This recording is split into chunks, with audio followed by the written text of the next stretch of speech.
M নিউজে এখনকার সংবাদ। পূর্ব মেদিনীপুর জেলার রামনগরে শুভেন্দু অধিকারী সমবায় সমাবেশ মঞ্চে এসে এদিন বৃহস্পতিবার রাজনৈতিক বক্তব্য না বলে সমবায় সমাবেশ মঞ্চে দাঁড়িয়ে শুভেন্দু অধিকারী বলেন, 1996 সালে কন্টাই কোঅপারেটিভ ডেলিকেটেড ব্যাংকে ভোটে জিতে আমি যে পদগুলোতে আছি সবগুলো কিন্তু ইলেকট্রেক নট সিলেক্টেড নট নেভিটেড, এবং 96 সাল অনেক আগে থেকে অল্প বয়স থেকে এসব করেছি, পেশাতে নয় নেশাতে। শুভেন্দু অধিকারী স্থান কাল পাত্র ব্যানার জানে। রামনগর থেকে রাজকুমার ভূঁইয়ের রিপোর্ট, এম নিউজ পূর্ব মেদিনীপুর।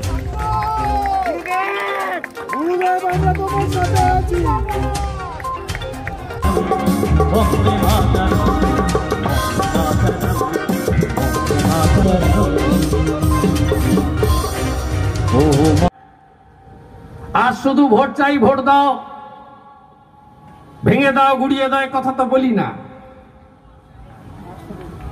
লকডাউনে থাকি, কোভিডে থাকি, নিজেও কোভিড আক্রান্ত হয়েছি, আমফানের ঝড়ে থাকি, ওই বাতাস দীঘায় ছিলাম সেই দিন, মনে হচ্ছিল উড়িয়ে নিয়ে গিয়ে ফেলে দিল মাঝে। তারপরে ভাবছিলাম নন্দীগ্রাম করার লোক তো ভারী হয়ে গেছে, অত সহজে উড়ানো যাবে না। শুভেন্দু অধিকারী স্থান কাল পাত্র ব্যানার জানে।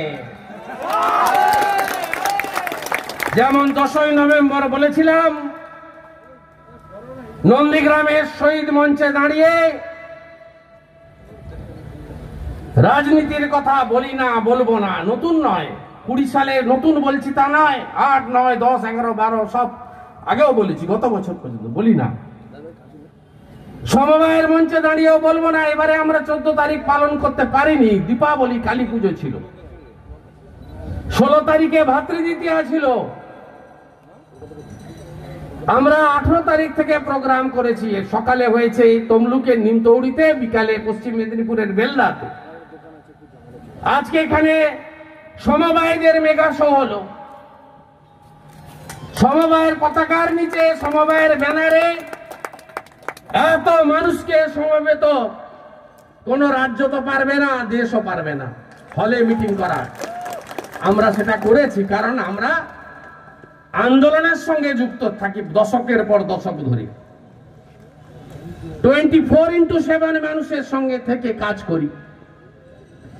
ঠিক আজকে সমবায়ের 7 রঙা পতাকা, অর্থনীতির যে লড়াই, এই লড়াইতে আমরা ঐক্যবদ্ধভাবেই লড়ব এবং স্বামী বিবেকানন্দের মহান মন্ত্র চরৈবতী চরৈবতী বলে এগোবো।